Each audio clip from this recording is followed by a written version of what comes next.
Assalamualaikum warahmatullahi wabarakatuh.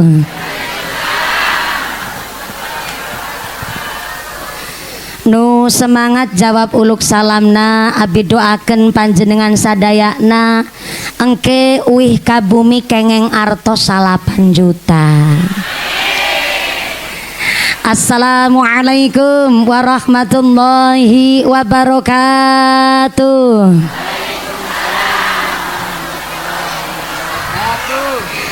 Daun salam, daun jati, nu yang jawab salam, moga-moga reneh deui. Assalamualaikum warahmatullahi wabarakatuh.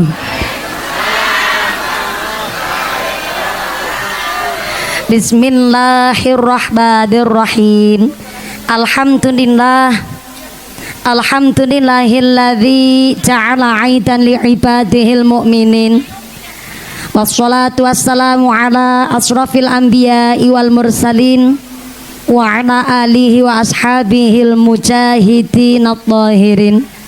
Allahumma sholli ala sayyidina Muhammadil fatih lima ughliqa wal khatimi lima sabaq nasiril haqqi bil haqq wal hadi ila siratikal mustaqim wa ala alihi haqqa qadrihi wa miqdarihil azim. Amma ba'd. Hadaratal muhtaramin wal mukarramin, para alim, para ulama, para ajengan yang kami hormati dan yang kami muliakan. Wabil akhos nu simpuring hormati panjenenganipun akhinal kiram Bapak Haji Taufik yang kami cadong barokah doana. Wabil akhos kepada Al Ustadz Muspik Anwar yang kami hormati dan yang kami ta'zimi. Wabil akhos kepada Al Ustadz Casim yang kami hormati dan yang kami taati. Wabil akhos kepada akhinal kiram Al Ustadz Fatur Rahman, oke akhinal kiram Al Ustadz Sultani yang kami hormati dan yang kami taati fatwa oge dawuh-dawuhna.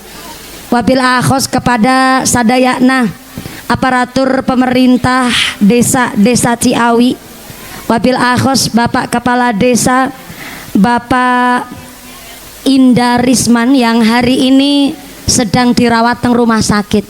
Moga-moga sabaripun Ibu Kuwu dan keluarga menjadikan Bapak Kepala Desa Bapak Kuwu Indah Risman diberikan sehat walafiat, diangkat segala penyakitnya, diberikan berkah badannya, berkah kepemimpinannya, dan membawa manfaat kemaslahatan. Amin Allahumma. Wabil akhos kepada sahibil walimah, sahibil hajat nu arepan bayari kita, panjenenganipun Bapak Asep oge Ibu Herlina sak keluargi.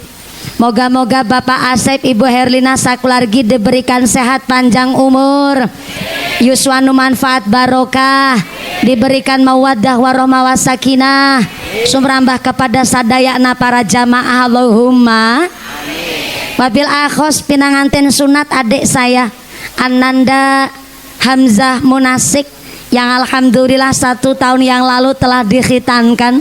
Walaupun sunatnya sudah 1 tahun yang lalu, saya menyampaikan selamat menempuh bentuk yang baru. Karena telah dikhitankan, mudah-mudahan adik saya Ananda Hamzah Munasik diberikan jadi anak yang soleh, min ahlil ilmi, min ahlil Quran, min ahlil khair, min ahlil ibadah. Amin Allahumma. Wabil akhos kepada keluarga besar Bapak Rusdi beserta keluarga dan anak cucu, keluarga besar Mbah Nurwandi dari Kubang Pari Reja, Mbah Nurwandi dari Pari Reja dan keluarga yang kami hormati dan yang kami muliakan.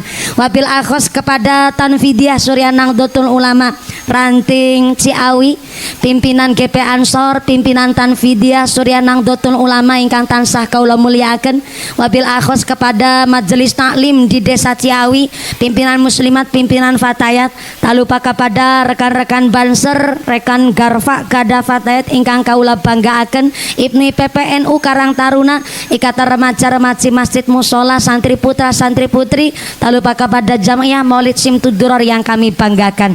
Wabil akhos kepada sadayakna para tamu undangan nu duduk calik lemprakan tegebagian snack jajan, mudah-mudahan tetap kebagian karohmatan, kebagian kaberkahan, kebagian pertolongan, yang lagi sakit ilang sakite, yang lagi meriang ilang meriange, nu lagi wudunen ilang wudune, nu lagi sakit mata ilang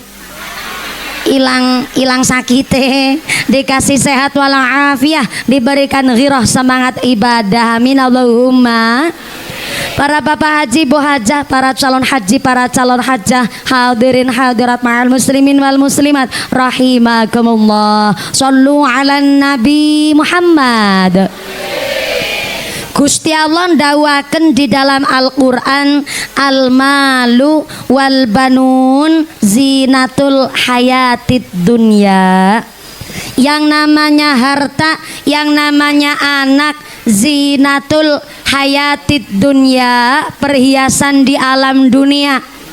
Yang namanya orang tua, demi dititipi anak keturunan, sampai bahasa Jawane ora anak di anak-anakna, teu aya di aya-aya keun. Sampai-sampai Bu Eli harus merantau ke Taiwan 6 tahun guys. Ternyata Pak Asep pun sampai kurus kering. Bukan karena tiap hari di sawah, tapi 6 tahun sampai karaten, nganggur nggak dipakai. Ternyata orang tua sampai tak aya di aya-ayakeun. Demi apa? Demi bisa mendidik anak. Kalau orang Jawa bilang ngucapnya sirah kanggo sampean, sampean kanggo sirah. Meme geger adus kerenget banting tulang setengah mati. Soale apa? Namanya orang tua katitipan anak. Jangankan anak pinter ranking hiji, anak sehat wae rasanya seneng, betul? Leres. Apalagi punya anak rajin sholat, ngaji Qur'annya pinter, diomongi orang tua manut, walah orang tua bangganya luar biasa. Kenapa kok anak harus ngaji didasari dengan agama? Orang tua mah tos nyaho naon. Orang tua hiji bisa ngerawat anak salapan, tapi anak salapan belum tentu bisa ngerawat orang tua hiji. Betul. Ayah orang tua ngerawat anak mengharapkan kapan besarnya, tapi ayah anak ngerawat orang tua lagi mengharapkan kapan.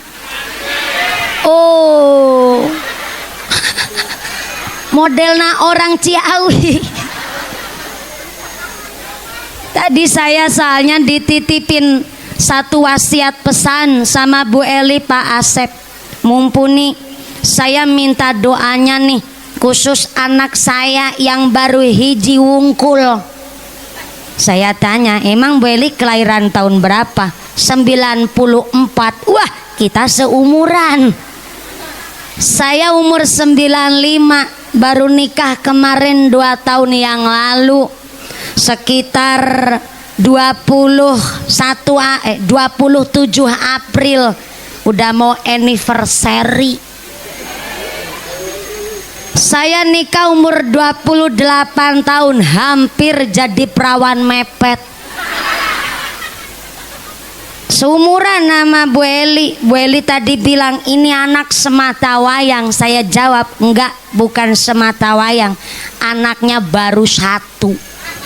Iya, 94 malah masih bisa 3 lagi. Orang saya aja cita-citanya kepingin punya 12. Diaminin. Nah begitu. Dah tua diperintah amin barang. Ternyata Bu Eli titip pesan. Mumpuni saya titip pesan nanti didoakan khusus anak saya. Emang kenapa anaknya? Anak saya kalau ngaji agak malu. Jadi baru jilid 3 aja terkadang ngajinya rada males. Anaknya rada introvert, pemalu, jarang gaul. Jadi saya minta doanya biar anak saya jadi kendel alias berani, mentalnya kuat.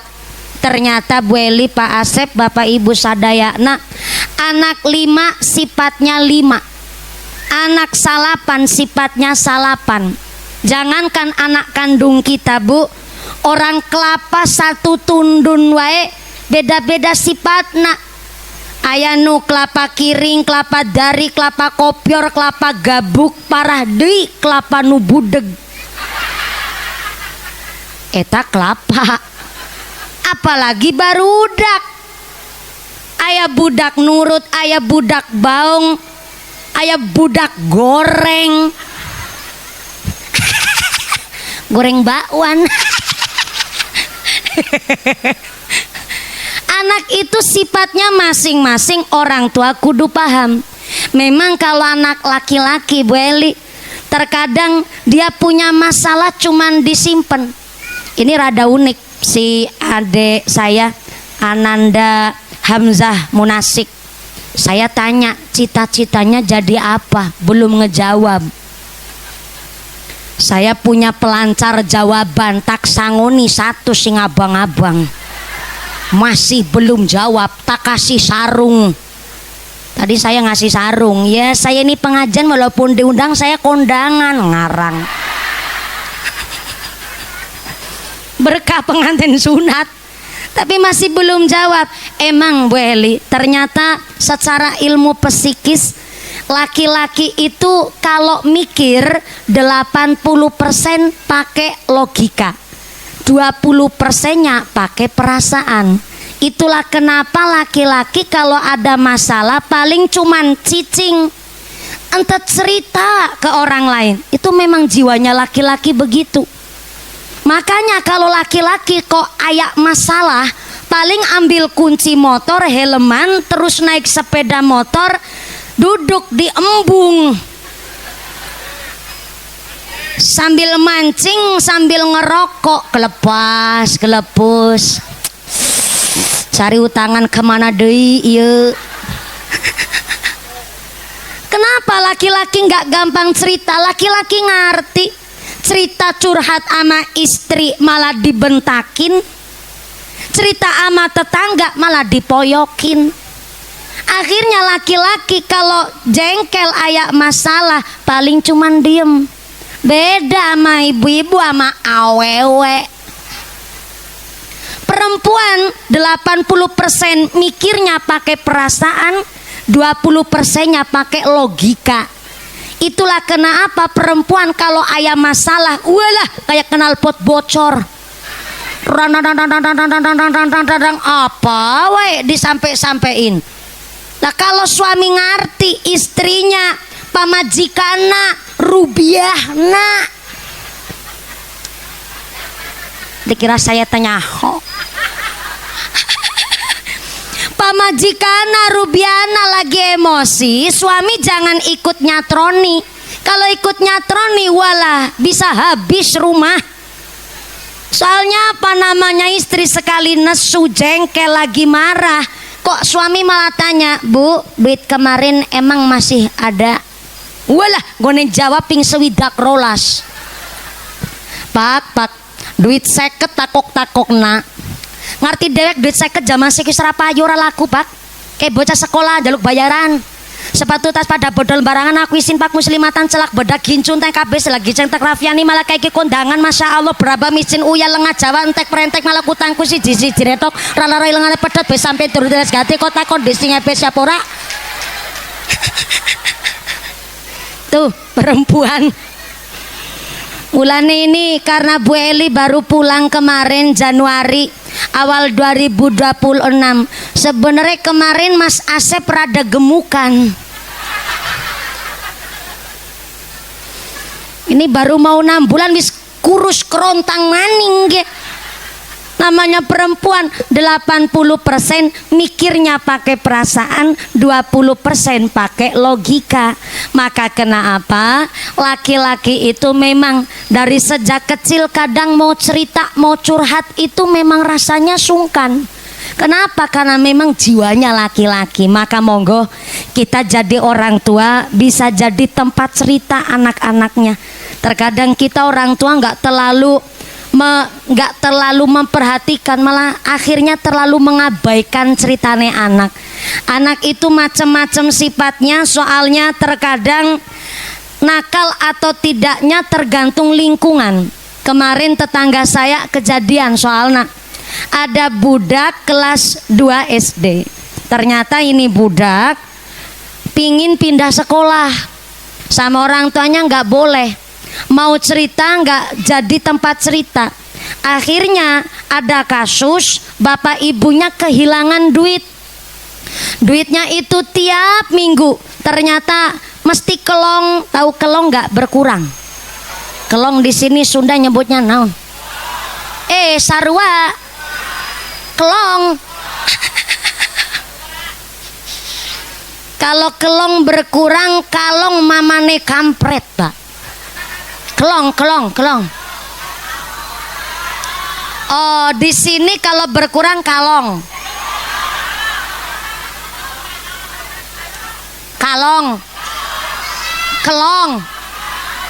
Kelong. Ternyata ibunya akhirnya sampai bikin story di WhatsApp. Ya Allah, uang mau buat beli truk. Soalnya truk yang lama udah rusak. Mau beli truk malah duit kelong terus. Iya tuyul nasaha. Bikin story geger di kampung saya. Dikiranya ayat tuyul. Soalnya udah bikin story itu tetangga saya masalah tuyul. Ada yang ngejawab, iya emang duit saya tiap hari juga kelong. Yang akhirnya dicarilah titik terang itu siapa yang ngambil duit. Emang tuyul beneran apa tuyul yang kepalanya hitam? Yang akhirnya setelah ditelusuri, sang ibu memergoki, ternyata si anaknya yang ngambil sama temen-temennya. Setelah diinterogasi, ternyata si anak ini dibully sama temen-temennya. Anaknya besar, tapi karena ternyata dibully dengan cara, sampean kalau nggak ngasih uang ke saya, nggak saya temenin, nggak saya baturan. Baturan apa? Temenin. Kakak temenin, nggak saya temenin kamu. Akhirnya karena takut Pak di sekolah nggak punya temen, mau nggak mau ngasih uang duit setoran. Sempet udah dikasih uang tapi ternyata temennya masih nagih terus. Akhirnya mau nggak mau dia ambil uang orang tuanya. Ternyata si anak ini jadi pendiam, nggak mau sama teman-teman dan lain-lain. Akhirnya si anak malah jadi pindah sekolah, dan anak-anak yang membuli juga disuruh pindah sekolah, dapat blacklist dari beberapa sekolah.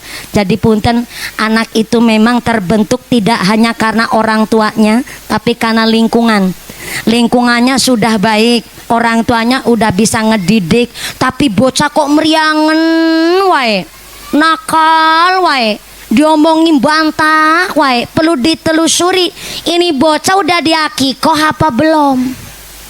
Nah saya mau tanya Mas Asep, Mang Bapak apa AA? Mang Asep. Mang Asep, saya mau tanya, anak si Hamzah udah diakikoh belum? Alhamdulillah, insya Allah kalau udah diakikoh. Mungkin karena nun sewu punten ya, masih diurus kemarin sama nenek. Iya, itu jadi salah satu faktor. Makanya orang tua kudu paham, kakek nenek sebenarnya tidak ada kewajiban untuk memberi nafkah sama cucu. Jadi kalau panjenengan sadaya, nah bawa cucu datang sowan ke rumah orang tua. Kok wayah Idul Fitri si anak atau cucu nggak dikasih duit sanguan, duit THR sama kakek nenek, orang tuanya nggak boleh protes. Sebab namanya kakek nenek ndak ada kewajiban memberikan nafkah sama cucu. Ya namanya nafkah ya kewajiban bapak ibunya sama si anak. Jadi nggak ada yang namanya kasus kakek nenek pelit ke cucu, nggak ada, karena ndak ada kewajiban untuk memberi nafkah. Hanya sekedar ngasih duit tenanaun.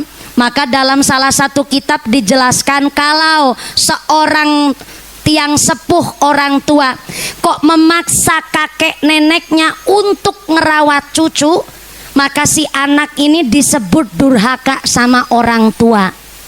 Kecuali nih Beli, kecuali memang si nenek dengan rasa ikhlas tenanaun, saya memang ikhlas ngerawat anak cucu saya, soalnya anak saya merantau di luar negeri.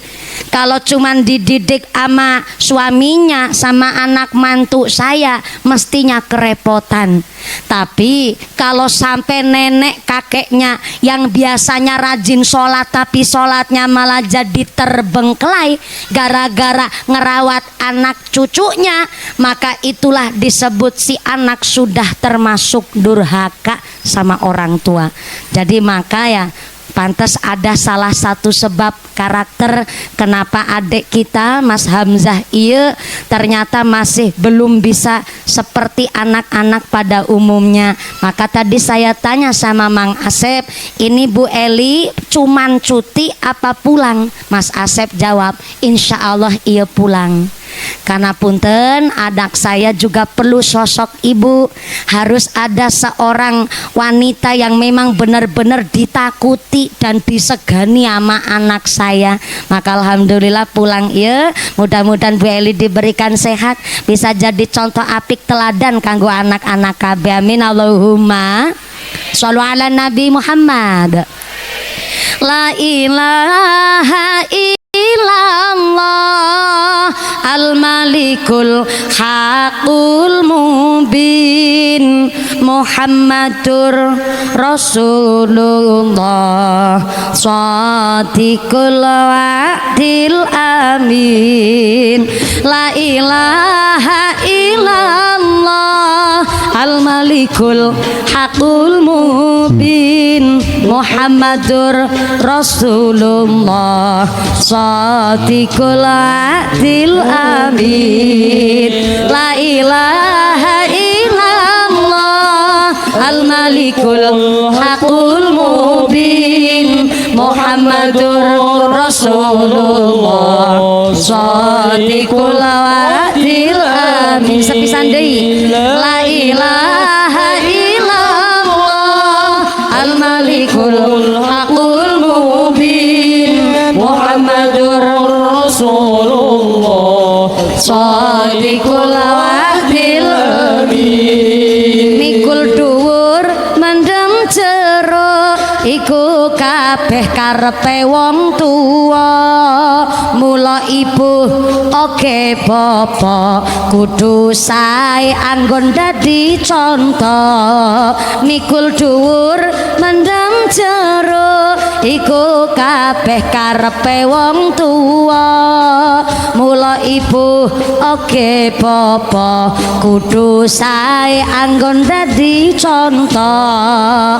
La ilaha illallah al-malikul haqul mubin Muhammadur Rasulullah shadiqul wa'dil amin. Sekali deui. La ilaha illallah al-malikul haqul mubin Muhammadur Rasulullah shadiqul wa'dil amin. Amin. Shollu ala Nabi Muhammad. Iya, kalau ngajina semangat begini sampai yang hadir sekitar 1250 setengah. Kira-kira ngajinya mau yang sebentar apa nu lama? Lama itu kira-kira sampai jam sabaraha? Kah? Sampai jam 5?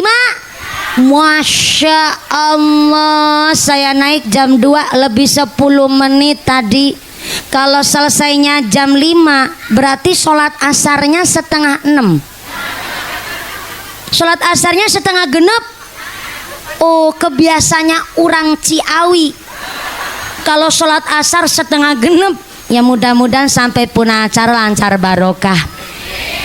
Teteh Ipah tolong disawer dulu grup rebananya, soalnya ngiring sampai jam 5 sore. Grup rebana dari mana iya? Oh, Parireja, desanya Mang Asep sama Mbah Nurwandi. Mana nih Mbah Nurwandi? Lagi nemenin Mbah Rosid. Karena hari ini Mbah Rosid lagi kurang sehat, didoakan sadayana mudah-mudahan Mbah Rosid diberikan panjang yuswana, barokah umurna, memberikan manfaat barokah kangge kita sadayana. Amin Allahumma. Kembali deui. Jadi yang namanya orang tua kudu tahu ketika anaknya disuruh ngaji, orang tuanya ikut ngaji. Anaknya disuruh mondok, orang tuanya ikut mondok. Enggak ikut mondok ke pesantren. Soalnya yang namanya anak ketika mondok itu tergantung orang tuanya. Walaupun si anak di pesantren, tapi kok orang tuanya punten kurang tirakatnya, gak mendoakan si anak. Bahkan walaupun si anaknya mondok di pesantren, tapi orang tuanya ngebiayain anak dari hasil mindahin patok tetangga, ngerolas na duit, manak na duit, ngerentenin duit. Gak bisa tuh membentuk anak soleh-soleha walaupun si anak di pesantren. Soalnya apa yang dimakan oleh anak itu mempengaruhi sifat karakter si anak. Maka saya ambil contoh dari pondok pesantren Tegal Rejo, Magelang, Jawa Tengah. Allahu yarham al-mahfurlah, Mbah Khudori pernah mengatakan kepada anak-anaknya, Nduk, di sini apa ya? Nok. Nah, anak wadon nok. Oh, jadi kalau awewe dipanggilnya nok. Kalau laki-laki, anak laki-laki, what? Oh, otong. Otong.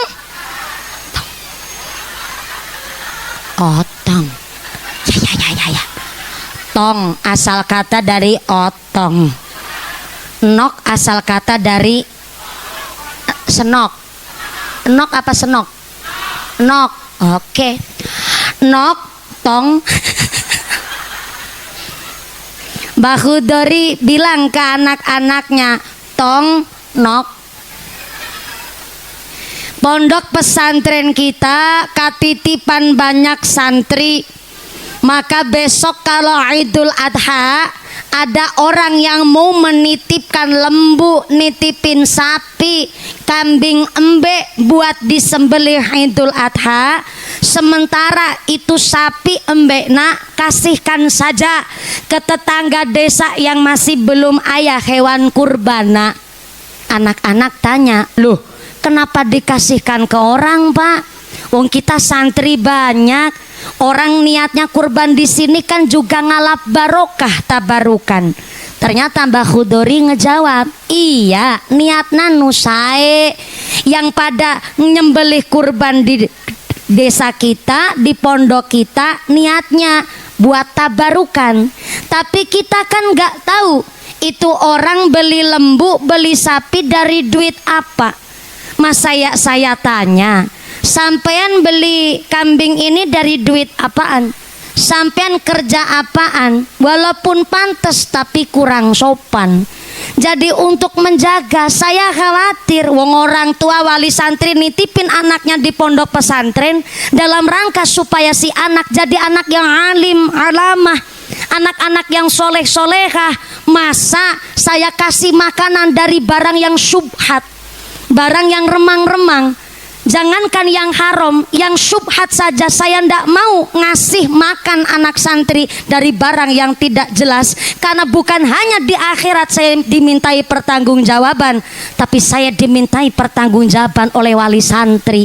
Yang tujuannya di sini niatnya ngaji supaya jadi anak soleh solehah, tapi kok saya ngasih makanan yang kurang halal, bahkan syubhat ataupun haram, saya nggak mau. Sekelas pondok pesantren salaf, hati-hati pisan kalau ngasih makan sama anak santri.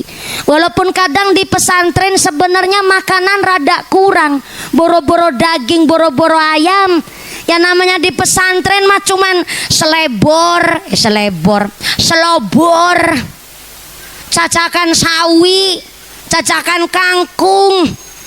Makanya kalau orang tua nitipin anak di pesantren, dikiranya itu kayak tega banget ninggalin anak nanggone pondok.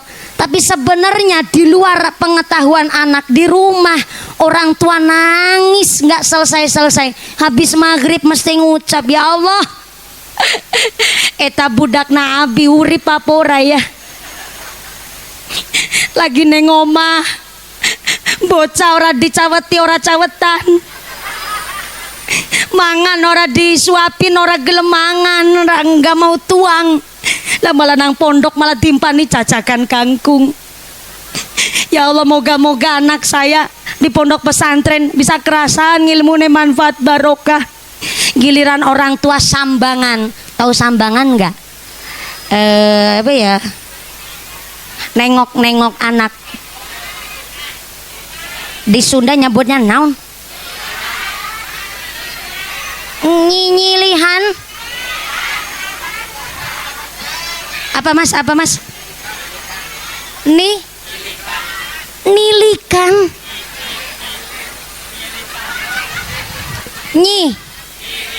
Nyilikan.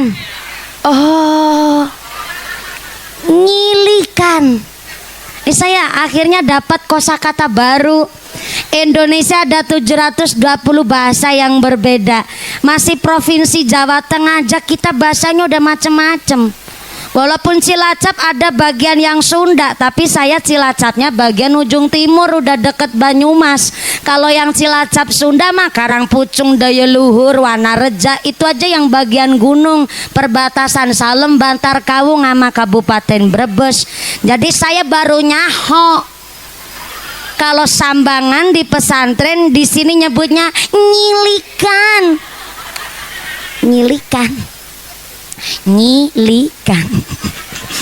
Giliran orang tua nyilikan ke budak barudak nang pesantren, eyalah kaget orang tuana. Tadinya masuk cantik-cantik pisan bareng dinyilikan sama orang tua, isine awak koreng karo gudig, decangkrangen, decataken, apa di sini nyebutnya? Budugan. Tapi ternyata ada obat yang mujarab untuk santri budugan. Kenapa sih santri harus budugan? Apa karena pesantrennya kotor? Apa pesantrennya tidak bersih dan tidak steril? Ternyata walaupun pesantren modern apapun, memang anak santri itu rata-rata budugan. Terkadang maaf, alat mandi anak dipinjem sama temen yang nun sewunya nggak tahu, tanpa seizin anak kita bisa jadi. Yang kedua, punten, anak santri kok budugan, ini dalam rangka tirakatnya anak supaya ilmunya tambah manfaat, supaya apa, perjuangannya itu ada. Makanya kalau kemarin di Nusa Tenggara Barat sempat ada peraturan anak sekolah wajib berangkat jam 5 pagi setelah sholat subuh. Ternyata nggak efektif.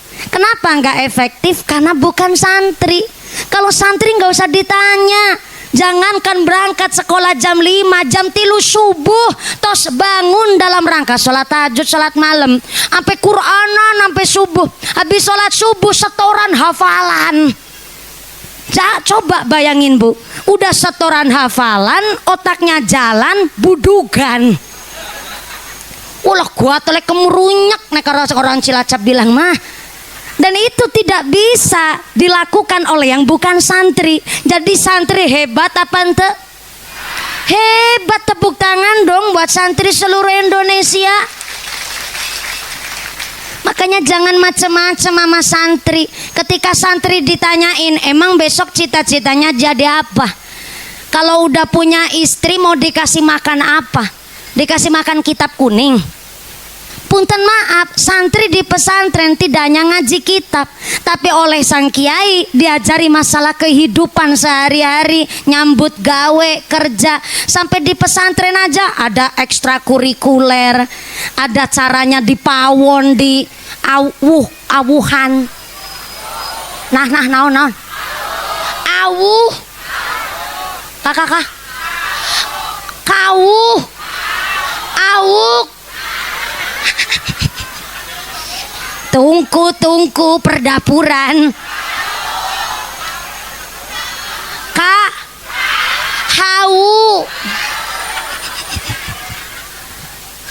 Baru kali ini ceramah harus pakai tenaga dalam. Hau. Makanya kalau santri tos mukim udah selesai ngaji, dia terjun ke masyarakat, jadi imam masjid oke. Jadi penghulu oke. Lanjut kuliah pantes. Lanjut jadi dokter pun luwes. Sampai hari ini pun baru ada peraturan lagi, habis pesantren bisa langsung lanjut ke kuliah. Nyalon kuwu pantes. Langsung nikah gas, ayo jalan. Ilmunya udah paham. Sampai santri macul pinter menek wit kelapa bisa, dan dari gendeng bocor kecil kesamber bledek masih hirup. Kenapa santri sakti? Barokah dari Pak Kiai, tidak hanya ngaji kitab tapi ngaji kehidupan sehari-hari. Maka adik saya, teman-teman sekalian, ataupun siapapun yang lagi mencari cita-cita, boleh jadi polisi, mau jadi jadi banser juga boleh, tapi mondok dulu, ngaji di pesantren. Tanya nih yang pada kerja di luar negeri, khususnya daerah Banjarharjo, katanya banyak TKI TKW, betul Pak? Sarwa kayak di Cilacap, khususnya Cilacap bagian pantai selatan. Walah, rumahnya Pak gablek banget. Kenapa gablek banda? Ya pada kerja di Korea, Jepang, minimal Taiwan. Jadi Taiwan itu minimal di sana. Rata-rata Korea sama Jepang Pak. Dan punten, saya pernah ceramah di Taichung. Taichung itu berarti Taiwan Tengah ya, Bu Ella. Ya benar. Eli apa Ella ya tadi? Ya Eli, ya Allah. Sama yang mau ngamplopin malah kelalen. Saya diundang ceramah di Taichung, Taiwan daerah tengah.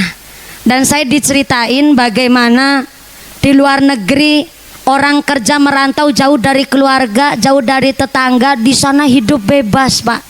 Sampai naudzubillah min dzalik summa naudzubillah min dzalik sudah jadi rahasia umum. Khususnya Hong Kong, Taiwan, banyak maaf penyakit penyuka sesama jenis. Sampai ternyata ini kasus udah rame bahwa di mana di rumah punya istri, tapi ternyata ditinggal merantau di sana, nikah lagi sama orang Indonesia. Bahkan naudzubillah min dzalik sampai kumpul kebo dan lain sebagainya. Maka siapapun dan apapun cita-cita panjenengan, monggo.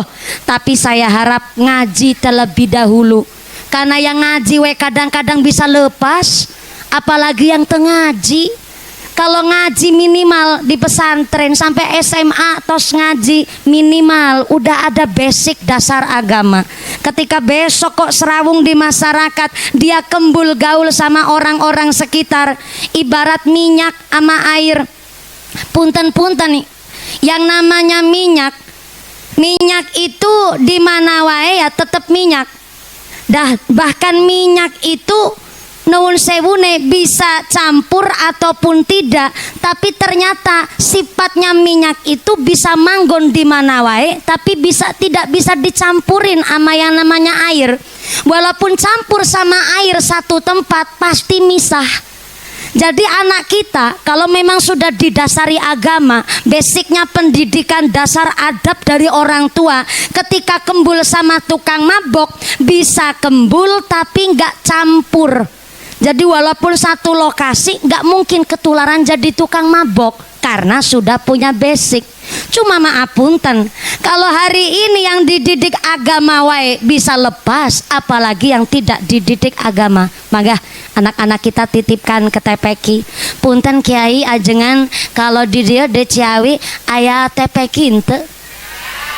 Saya tanya Pak Ustadz, nggak usah ikut campur, ikut bayar yora ikut campur. Tapi kondangan. Tapi ikut kondangan. Ya Allah, jadi iya judulnya saya mau balik sumbangan. Ya Allah, moga-moga manfaat barokah Allahumma. Punten Pak Ustadz, di dia TPQ-na sebelah mana ya Pak Ustadz? Kakak? Oh, masih nempel satu atap sama masjid. Masya Allah, belum punya gedung sendiri.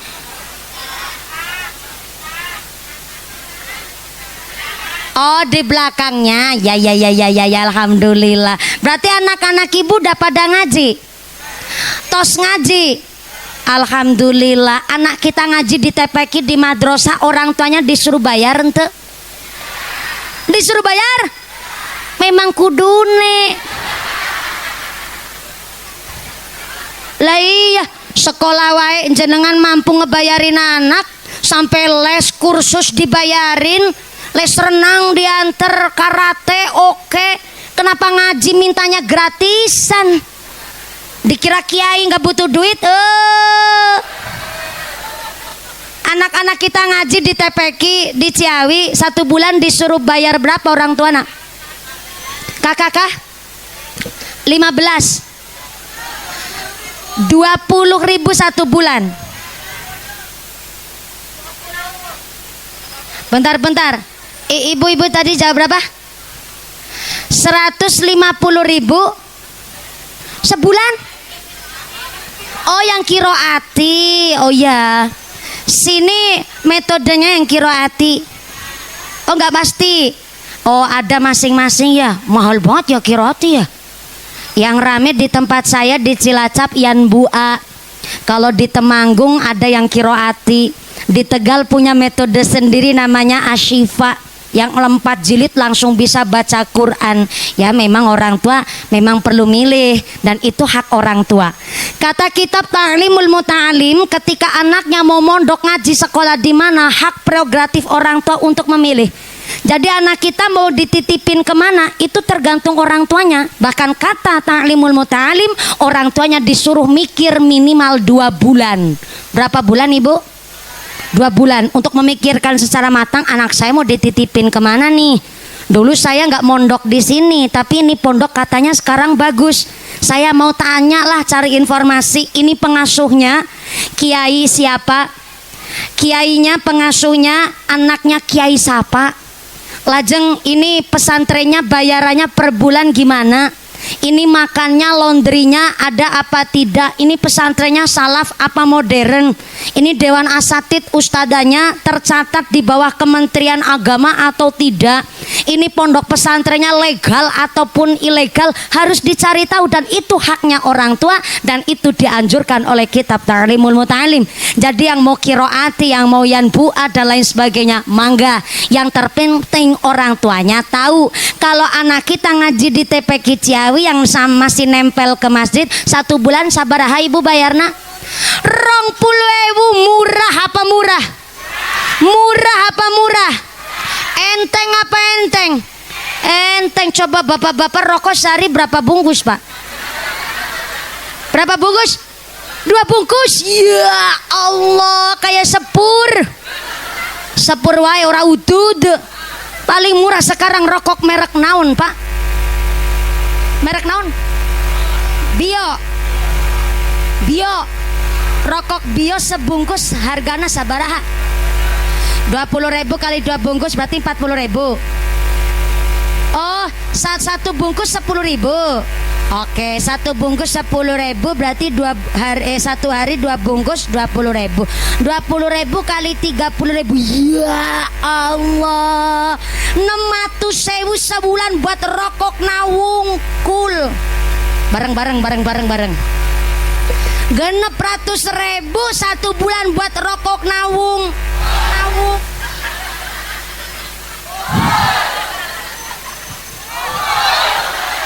Jangan keburu, belum sampai bawah udah kalkul.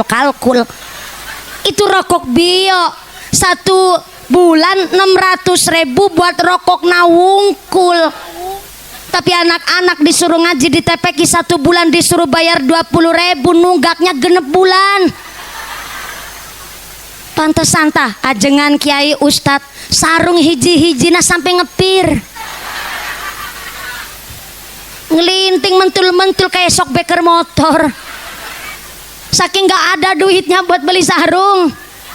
Memang duren-duren, roti-roti, bien-bien, saiki. Dulu Bu, kalau anak mau ngaji, mau sekolah, orang tuanya sowan dulu ke rumah guru, ke rumah ustad.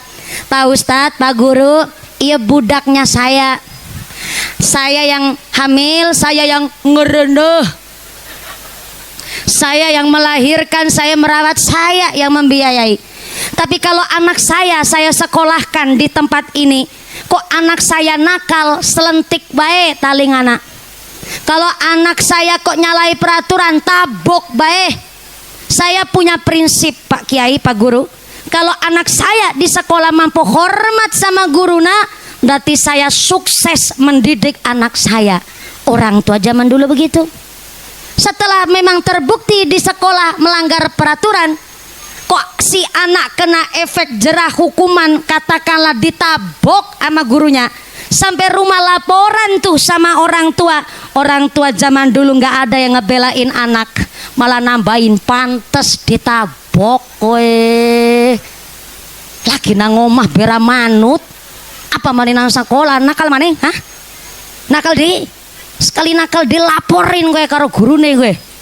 Zaman dulu gitu, sehingga anak ada rasa segan kepada guru, ada rasa hormat kepada orang tua. Zaman hari ini nggak usah sampean berharap ada hal demikian.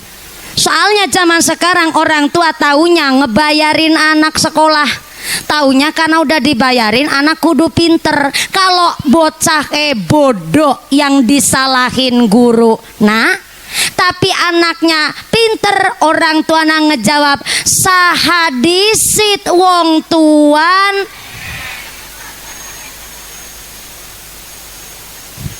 Keadaan zaman sekarang Pak begitu. Makanya guru hari ini, abad ini bener-bener ngenes. Kalau orang Cilacap bilang prihatin pisan guru-guru zaman sekarang. Maaf punten, gurunya bingung di sekolah bocah nakal, ditegur orang tuanya nggak terima.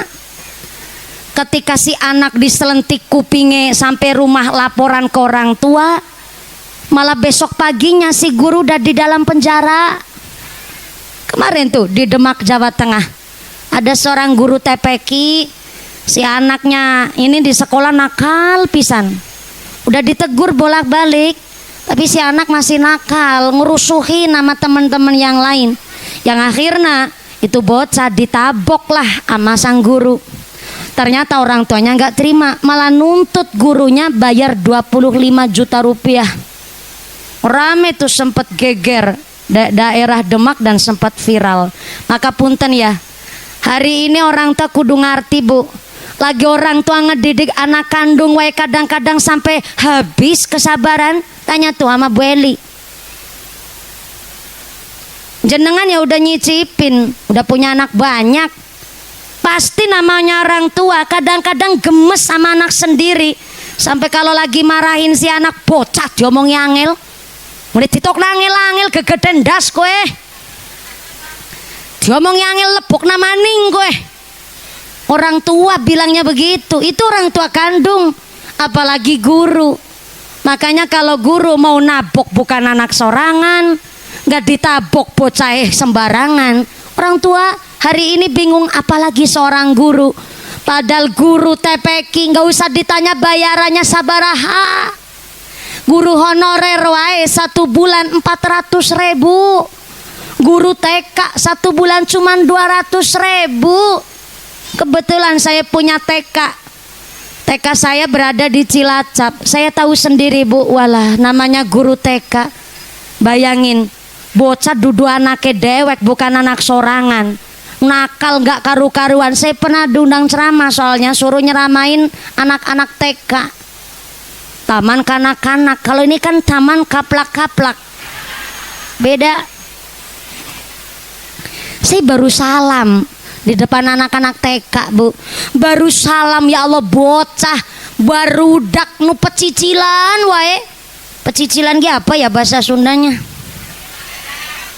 Apa takilan bae Bu. Petakilan wae baru salam. Ada yang rebutan wadah wedang tumbler, ana sing jambak-jambakan, ada yang salto sambil kayang jajal. Saya bilang kan sama gurunya, Bu Guru, gimana saya mau ceramah orang berapa takilan kayak gitu, ceramai. Coba ini anak-anak dikondusifkan dulu. Bu Guru maju ke depan saya, langsung ambil alih keadaan. Anak-anak, dengarkan ibu ya. Sikap anak soleh dep cicing kabeh Bu. Saya ngebatin pawange gimana. Bayangin anak-anak TK di sekolah nangis, yang ngediemin ya guruna. Anaknya pinter, yang menjadikan pinter ya guruna. Sampai-sampai anak pipis di sekolah yang nyebokin guruna. Oh 1 bulan 200.000. Boro-boro buat beli seragam guru Bu. Buat nongkrong-nongkrong di warung aja nggak ada duit. Makanya guru hari ini wah benar-benar prihatin. Kalau begitu kabarnya Pak, guru disuruh sabar wae. Bareng bisa daftar P3K, baru diangkat P3K, besoknya udah pensiun. Lah begitu kok ternyata tukang nyuci ompreng MBG 1 bulan 3 juta. Saya sebenarnya kemarin diingetin nama suami saya, Dek, kalau ceramah udah nggak usah ngebahas ngeritik masalah MBG. Kunaon? Soalnya kita ngeritik pun ya nggak didengar sama pemerintah sana. Dan kalau sampean terus-terusan ngeritik MBG, dikiranya nggak seneng sama pemerintah, malah nanti jadi mau balik dicekal malah. Jadi nggak boleh ceramah. Sebenarnya saya nggak pernah yang namanya membenci pemerintah, cuma ngeritik MBG itu karena saya secara pribadi kebetulan suami punya pondok pesantren dan sekaligus SMP. Guru honorer itu bener-bener kasih karunya pisan. Tahun ini guru tuh karunya pisan. Beneran Bu, beli seragam guru wae harus utang ke tetangga, saking nggak adanya duit. Saya kadang kalau lihat sepatunya guru aja gemes banget. Sepatu tanpa mengsol Bu, sepatu. Saya mikir, ya Allah, MBG itu program baik, tapi harus dikaji ulang. Karena MBG itu diambil dari dana pendidikan, yang kalau 1 bulan itu seluruh Indonesia 1 bulannya itu 300 triliun. 300 triliun, bukan miliar, 300 triliun. Gak usah harus mensejahterakan guru lah. Dari 300 triliun dana MBG, ngasih guru honorer gaji 1,7 juta, itu udah cukup guru seluruh Indonesia. Tepuk tangan dulu tenan naon. Sampai kemarin Pak Kiai saya ada sedikit informasi di SMP saya yang alhamdulillah juga ada pondok pesantren salafnya. Kepala sekolah saya itu baru, almarhum Bapak Afif, baru 2 bulan. Sudah mulai perkembangannya sudah terlihat. Ada salah satu murid yang ternyata sampai hari ini belum mau berangkat sekolah di Mutung, cara orang Cilacap bilang. Adzan asar. Kita perdengarkan adzan asar terlebih dahulu. Adzan asarnya selesai, ngajinya lanjut gitu ya Bu. Shallu ala Nabi Muhammad.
Bapak Ibu hadirin hadirat ma'al muslimin wal muslimat rahimakumullah. Alhamdulillah kita sadayana masih diberikan umur sampai asar hari ini.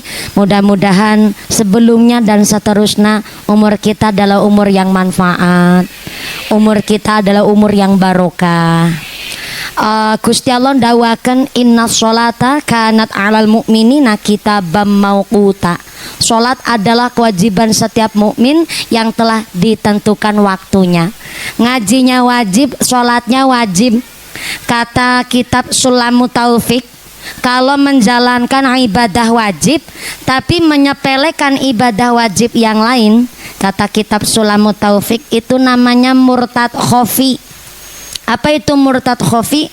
Setengah imannya itu rusak karena ngelakonin ibadah wajib tapi nyepelein ibadah wajib yang lain. Contoh,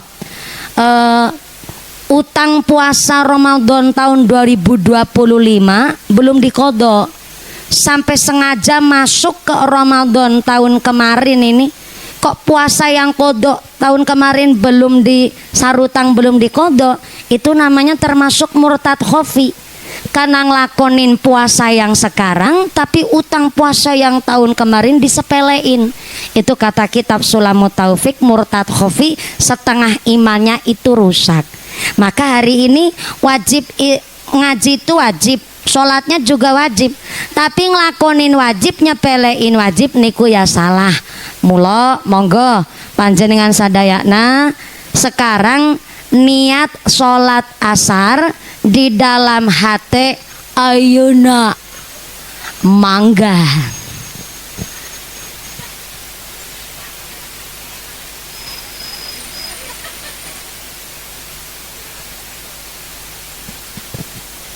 Kenapa kok niat sholat asar sekarang? Supaya kita tidak dinilai oleh Allah menyepelekan hal yang wajib. Oke, kalau uih ka bumi panjenengan masih keringatan, duduk sebentar ngilangin keringat, terus ambil wudhu, langsung melaksanakan sholat asar supaya kita tidak dinilai menyepelekan hal yang wajib. Moga-moga duduk kita hari ini membawa manfaat, segala dosa-dosa kita dihampura. Amin Allahumma shollu ala Nabi Muhammad. Lanjut di kemarin kepala sekolahnya SMP kami itu berangkat menuju ke rumah si anak yang sampai hari ini belum mau berangkat sekolah, padahal udah kelas 9 SMP, bentar lagi mau ujian. Bagus banget tuh kepala sekolah, sampai mau jemput bola, si anak gak berangkat sekolah, mau dibujuk. Dia berangkat sama istrinya naik sepeda motor habis isya dari rumah. Niatnya mau ke sekolah dulu, ke kantor ambil berkas. Ternyata perjalanan dari rumah menuju ke SMP paling cuman jarak sekitar 3 sampai 5 km, nggak ada malah.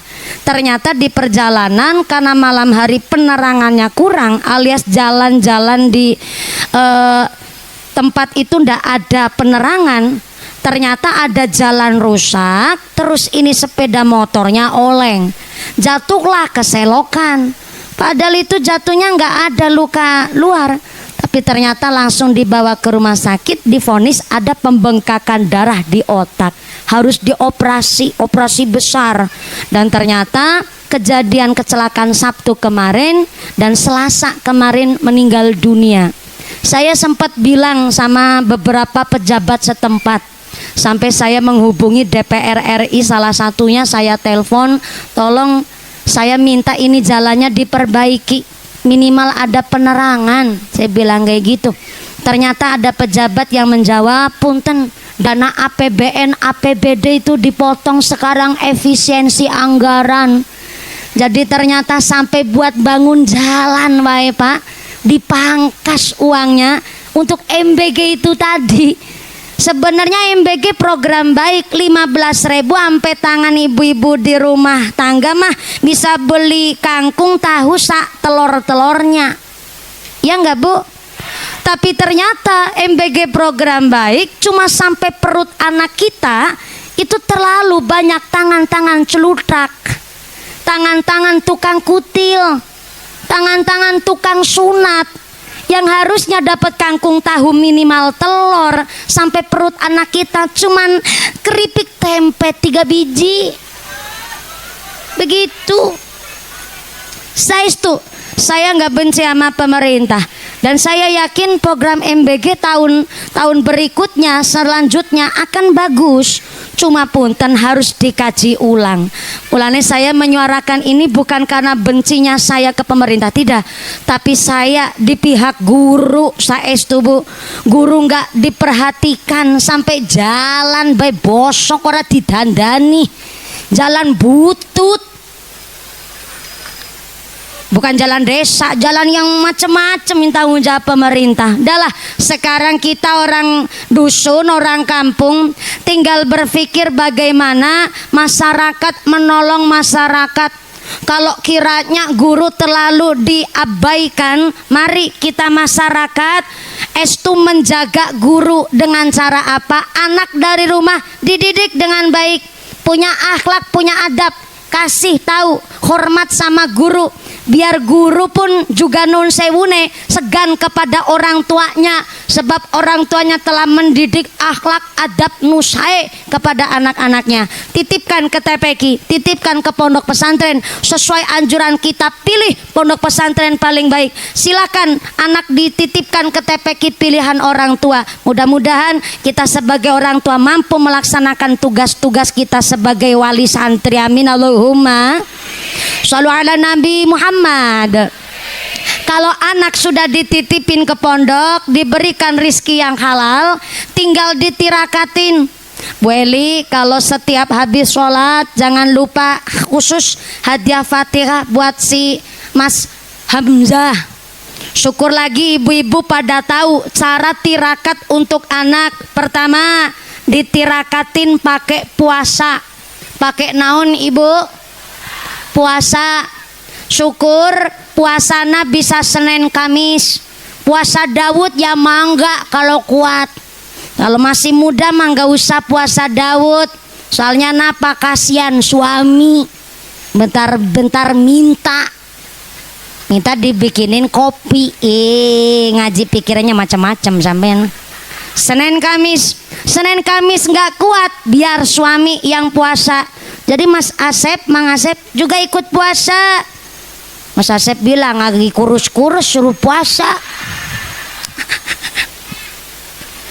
Ibu rumah tangga nih biasanya prihatin kalau nggak kuat puasa Senin Kamis, khusus nih puasa Ayamul Bid tenanaon 13, 14, 15. Kalau nggak bisa, hari lahirnya anak dipuasani. Kalau orang Cilacap bilang puasa weton. Cara sini naon? Sarwa. Puasa weton. Sarwa. Iya, puasa weton. Wetonan. Wewetonan. Ribet banget orang Sunda. Tinggal puasa weton, wewetonan. Wewetonan dina lahire anak umpamane Senin Kliwon apa Rebo Paing, berarti kan 8 hari sekali. 8 hari sini nyebutnya apa ya? Sami, 8 hari sekali anak dipuasani dina lahire anak. Soalnya naon, namanya orang tua itu masalah doa kepada anak tidak terhalang apapun, langsung tembus langit pitu beli. Kalau puasa kontek kuat silahkan ditirakati pakai sodako. Berangkat ke masjid, sholat jamaah, bawa duit 5.000, cemplungin ke kotak amal. Didoain duitnya, ya Allah lantaran sodako ini moga-moga anak saya sehat walafiat, anak saya dijauhkan dari sifat yang dolim, dijauhkan dari sifat-sifat maksiat, anak saya diberikan sehat, anak saya diberikan soleh, ngajinya pinter, sekolahnya lurus. Cemplungin duitnya. Ketemu anak yatim jangan cuma Muharram wungkul, 2 minggu sekali ditengokin anak yatim, bawa duit 20.000. Nok aja ngomong karo uane ya. Iya duit kanggo jajan. Kasih 20.000, ya didoain duitnya. Ya Allah moga-moga lantaran sodako sama anak yatim, anak saya cita-citanya diijabah, mau mondok di pondok kerasan ilmune manfaat, dilantarin sodako. Duit nggak punya, puasa ente kuat. Di sana tirakat naon, habis maghrib bablasin ke isya. Karena ternyata maghrib sampai isya itu namanya qiyamul lail cadangan. Jadi kalau bapak ibu kok kepingin sholat tahajud tengah malam gak bisa bangun karena kecapean, maka ada yang namanya qiyamul lail cadangan. Maghrib sampai isya bablasin. Jangan habis sholat langsung plencing minggat, gugupan mau megang remote, nyekel TV, scroll TikTok. Wong wadon ge. Lebar maghrib bablasin ke isya. Buat apa? Baca Quran. Syukur mujahadah. Mujahadah itu habis sholat taubat lanjut sholat hajat. Bisa dilaksanain di waktu apa wae tenanaon. Yang penting ketika kalau habis asar panjenengan mau mujahadah bisa. Tapi kalau mujahadah dianjurkan malam. Tapi kalau habis asar sempatnya waktu mau mujahadah, habis sholat asar atau sebelum sholat asar, sholat taubat, sholat hajat dulu tenanaon. Tapi kalau habis sholat asar kan udah nggak ada sholat sunnah lagi yang dikerjakan, jadi mangga. Atau nggak sholat taubat, sholat hajat dulu tenanaon, langsung wae mujahadah. Saya kemarin praktek di perjalanan mujahadah, nggak ada 40 menit mujahadah. Kecil ibu-ibu mah, wong 2,5 jam scroll HP be kuat. Mujahadah paling cuma 40 menit bu, sebentar. Khusus nih buat anak-anak apalagi yang punya hajat, dibablasin mujahadah. Mujahadah belum bisa, saya punya ijazah nih. Kalau habis sholat maghrib nama anak disebut bin binti saha, nanti dihadain Fatihah 41 kali. Bocah opat 41 kalian. Gak ada setengah jam, ya paling 1 jam 30 menit lah. Bentar itu 41 kali hadiah Fatihah. 41 kali nggak kuat, ya udah 21 kali tenan naon. 21 kali ente kuat, ya 11 kali tenan naon. 11 kali nggak kuat, ya udahlah 7 kali wae tenan naon. 7 kali nggak kuat, ya udah 3 kali tenan naon. 3 kali ente aya waktu, ya karep-karepmu. Masa cuman hadiah Fatihah aja teu kuat ditirakatin. Maka kula panjenengan sadayana kepingin punya anak soleh solehah, orang tuanya memberikan pendidikan yang berkualitas, membiayai, plus orang tua kerso mau nirakatin anak. Alhamdulillah hari ini adik saya tidak hanya sekedar atas syukur keluarga besar Bapak Asep Ibu Herlina, ternyata Ananda Hamzah Munasik 1 tahun yang lalu pas kelas 1 SD telah melaksanakan khitan. Kanjeng Nabi Daud di dalam riwayat hadis At-Tirmidzi, khamsun minal fitrati, sunnah kebersihan itu ada 5 macam. Pertama al-khitanu, khitan, sepit. Yang kedua al-istihdadu, maaf, memotong bulu ketiak. Yang ketiga memotong kuku. Yang keempat memotong kumis. Dan yang kelima memotong bulu kemaluan. Maaf ya punten, saya tidak dalam rangka ngomong vulgar, saru, kotor, kasar ente. Ini mudah-mudahan jadi ilmu ya Bu ya. Itu bulu-bulu itu durasi waktu dibersihin, dipotong, dirapiin, dicukur sebelum 40 hari sekali. Kalau lebih dari 40 hari belum dipotong, waduh, kayak alas roban ibu. Ternyata jin setan paling seneng manggon di tempat nu kotor. Nah makanya terkadang ada wong kok kesetanan wae, mungkin wulune durung diketok.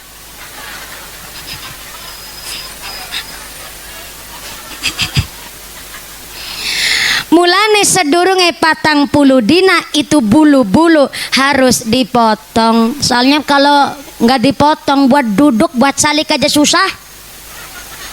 Angel. Maka 40 hari sebelumnya itu bulu diterbiasakan, dirapihin. Malah direbonding. Ya nggak usah disemoting barang, dipotong, dirapin itu bulu-bulu, kecuali khitan gak bisa 40 hari sekali dipotong. Kalau khitan 40 hari sekali wadah pandes. Tahu pandes ente? Pudes, pundes. Karena khitan itu ternyata adalah yang mengajarkan khitan pertama adalah Nabi Ibrahim alaihi salam. Kalau Kanjeng Nabi memang ternyata khitannya sebelum Kanjeng Nabi miji lahir ke alam dunia. Jadi Kanjeng Nabi maaf lahir itu sudah dalam keadaan berkhitan. Khitannya dari sejak di dalam kandungan. Masya Allah, panutan kita luar biasa. Tapi manusia yang pertama kali melaksanakan khitan adalah Nabi Ibrahim alaihi salam. Dan ternyata tujuan khitan pertama membersihkan najis supaya sholatnya jadi sah. Yang kedua untuk dalam rangka kesehatan. Maka khitan itu adalah memotong kulit kulup, membersihkan najis di area kulit kulupna. Nabi Ibrahim melaksanakan khitan diriwayatkan ada yang menyebut sekitar umur 80-an tahun, ada yang nyebut umur 83, ada yang menyebutkan 86. Tapi pada intinya pas Nabi Ibrahim sekitar umur 80 tahun.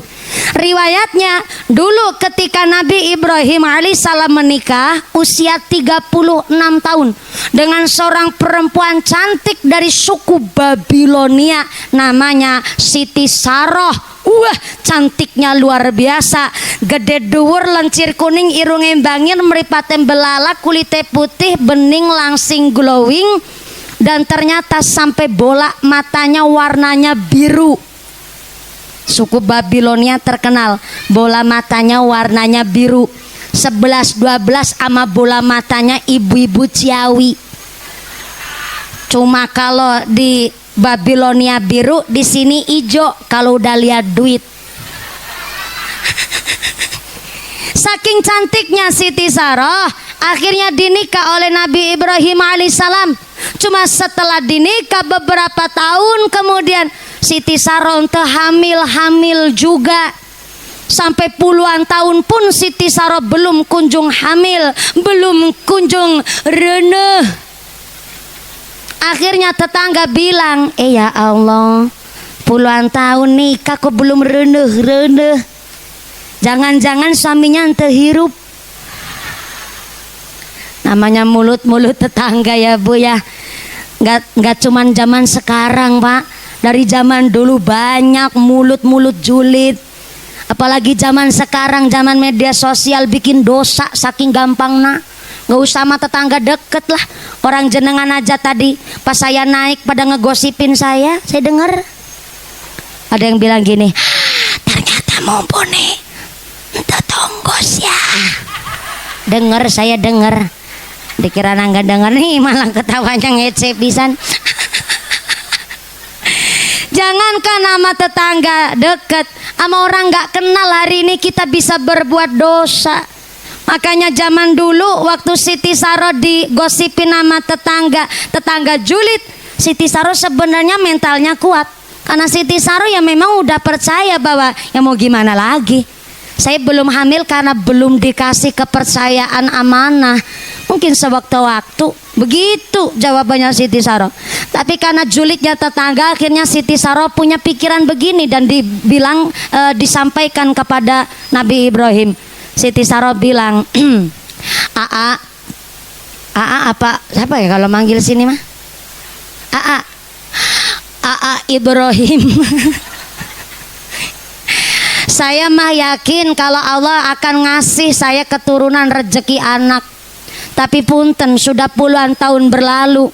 Mungkin Allah akan menitipkan rezeki anak bukan dari rahim saya, tapi mungkin dari rahim orang yang dipilih. Maksudnya gimana? Gini loh Pak, saya yakin saya ketitipan anak, tapi kok udah puluhan tahun saya belum diberikan hamil. Maka saya izinkan kepada Bapak, mangga cari istri deui. Ternyata Nabi Ibrahim disuruh oleh Siti Saroh untuk cari istri lagi. Akhirnya Nabi Ibrahim kaget tapi campur seneng. Hah, betulan iya? Oh. Tapi ayah syaratnya Pak. Ayah syaratnya Bu? Ayah lah. Syaratnya naon Ibu? Syaratnya Bapak boleh nikah deui cari madu, tapi yang mencarikan istri kedua saya sendiri, Siti Saroh. Wih, mantep apa mantep? Zaman sekarang 1001 ada perempuan istri model begitu. Malah gak ada. Kata siapa gak ada? Ayah, cuma jarang.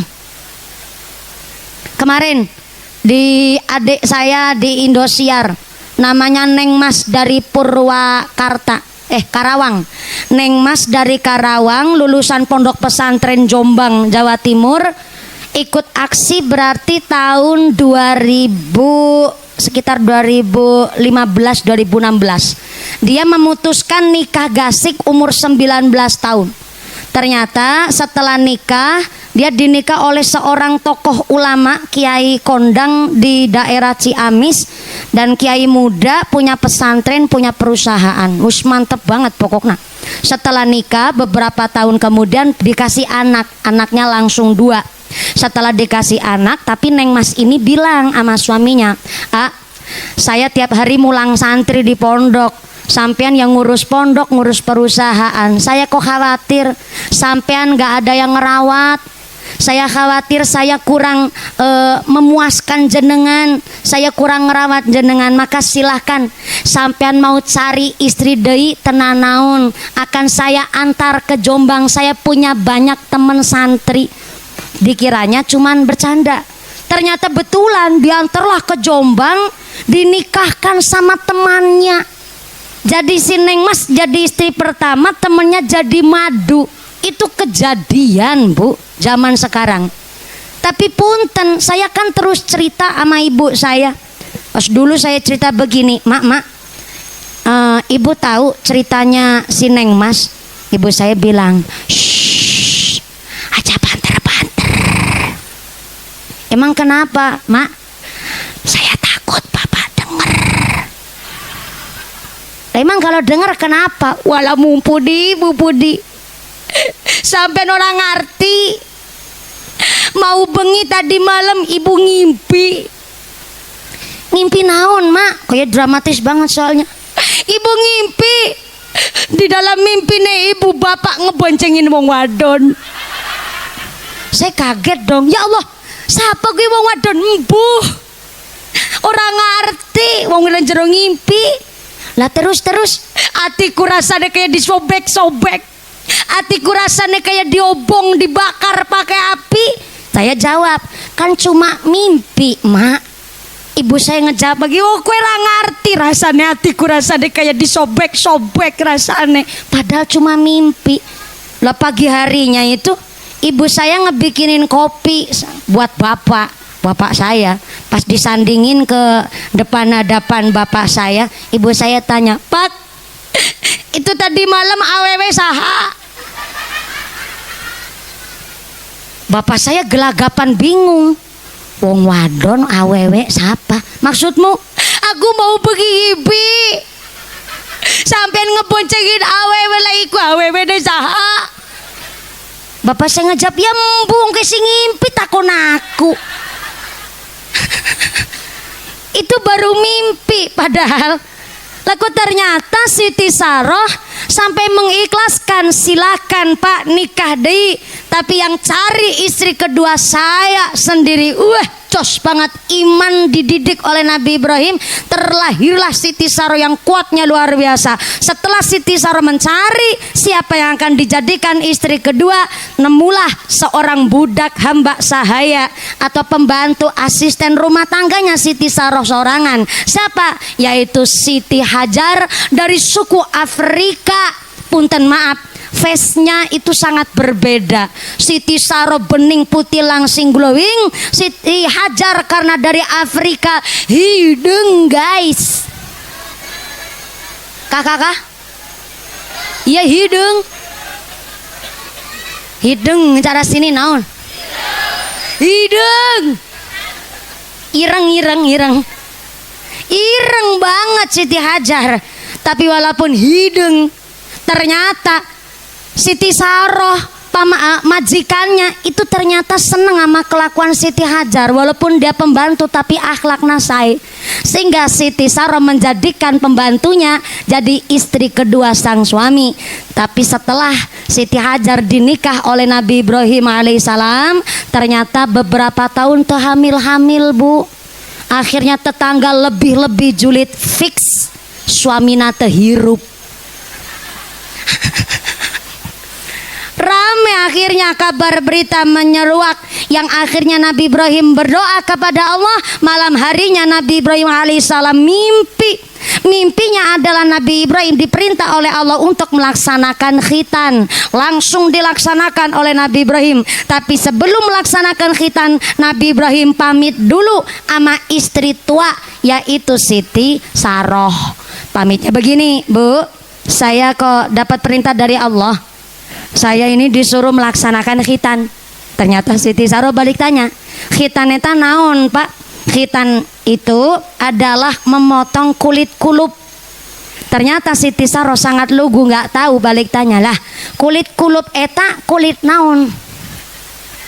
Bentar, supaya nggak disebut vulgar saya tanya dulu sama ibu-ibu sadayana. Bu, assalamualaikum. Ibu tos tahu kulit kulup ente? Ente? Waduh repot ini ya.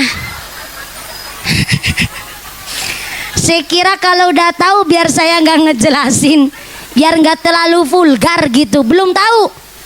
Waduh repot nih ya.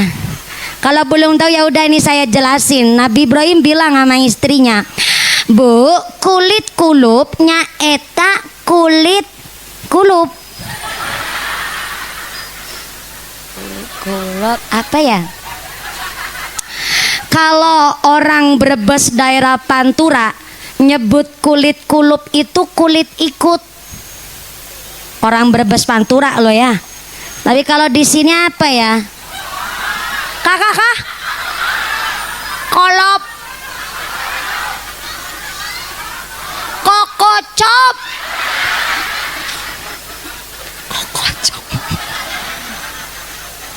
Kokocop. Hah? Benar kokocop. Oke, kokocop. Oke, terima kasih atas informasinya. Karena jenengan udah ngasih tahu sama saya, nanti amplopnya saya bagi 2. Ibu amplopnya saya isi nak. Makasih. Kokocop. Oke. Nabi Ibrahim bilang sama Siti Saro, Bu, kulit kulupnya eta kulit kokocop. Karena Siti Saro bukan orang Sunda, balik tanya kulit kokocop kulit naon. Kulit kokocopnya eta kulit kulup. Kulit kemaluan wong lanang tapi berada di pucuknya, betul ya? Di sini nyebutnya kokocop. Akhirnya secara detail Nabi Ibrahim menjelaskan kepada Siti Saro. Akhirnya Siti Saro paham. Oh ya paham. Jadi kulit kokocop nya eta kulit pucuk kemaluane wong lanang. Lah terus mau dibagaimanain itu Pak? Itu kulit kokocop mau saya potong supaya hilang najisnya. Motongnya pakai naon? Pakai gaman. Akhirnya Siti Saro ngucap astagfirullahaladzim, saya ente setuju. Lah kunaon ente setuju? Lah itu kulit kokocop kulit hiji-hijina. Tak aya gantina Pak. Ibu, iya tak nggak dipotong sadaya. Nah, saya lebihin, saya sisain. Insya Allah sisanya masih agak panjang. Ya. Kan tadi saya udah bilang kan. Sampean nggak tahu kulit kulup, ternyata kulit kokocop. Jadi agak vulgar dikit lah, tapi mudah-mudahan jadi ilmu. Akhirnya Siti Saro tetap nggak setuju. Akhirnya diam-diam Siti Saro ngumpetin segala senjata tajam di rumah. Aya pesok, aya lading, aya gunting, aya kampak, diumpetin kabeh lah pokoknya. Yang namanya khawatir kulit hiji-hijina mau dipotong. Padahal udah dijelasin mau disisain, tetap nggak percaya. Akhirnya setelah Siti Saro lengah, diam-diam Nabi Ibrahim mencari gaman. Pesok dicari teu aya, kampak dicari teu aya, gunting juga kosong di rumah. Akhirnya Nabi Ibrahim setelah ngelongok-longok longan, tahu longan teu? Di bawah amben kolong kokolong. Gara-gara kokocop jadi kokolong. Setelah nengok kolong bawah kasur, ternyata Nabi Ibrahim nemu kampak. Gimana lagi, cuman kampak wungkul layakna. Yang lain itu pada diumpetin. Akhirnya bawa kampak, Nabi Ibrahim berangkat ke tengah hutan. Sampai di tengah hutan Nabi Ibrahim lihat aya batu besar. Setelah lihat batu besar, Nabi Ibrahim terus manjat itu batu besar, ketapel, sampailah di atas batu. Maaf punten ya, rada vulgar. Nabi Ibrahim langsung melorotin celana, terus duduk di atas batu. Maaf punten ya, manucu cakrawane Nabi Ibrahim disupit, langsung ditaruh di atas batu klawer. Sampean ketawa ngetawain naon? Klawerna ngaji pikirannya jangan macem-macem. Kan umur 80 tahun lebih waktu itu. Nikahnya sama Siti Hajar itu udah ngumur, udah usia, dan khitannya itu sekitar umur 86 tahun. Ya wajar kalau habis langsung ditaruh klawer. Habis ditaruh di atas batu, Nabi Ibrahim megang kampak. Nabi Ibrahim berdoa, Bismillahirrahmanirrahim. Tak pendelo copot helmna Nabi Ibrahim. Ternyata Nabi Ibrahim merasakan sakit yang sungguh luar biasa. Tanpa dibius, tanpa alat medis, tanpa bantuan sapa-sapa tak aya. cuman sorangan, pakai kampak di dek. Iya Allah, iya sakit pisan iya. Tapi kan sambil jumbul-jumbul, tahu jumbul-jumbul, mencolot-mencolot. Saking sakitnya nggak pakai bius. Kalau zaman sekarang mah gampang, tinggal milih si anak mau pakai laser, mau pakai PMS. Bahkan untuk anak-anak yang maaf berkebutuhan khusus itu ada yang namanya sunat hipnotis. Karena kalau anak yang maaf usia SLB tapi udah balik, mau dihitan terkadang rada susah. Jadi harus dihipnotis dulu. Tapi kalau buat anak yang tidak berkebutuhan khusus ya nggak usah harus dihipnotis. Kecuali ada fobia takut berlebihan boleh, karena untuk alternatif.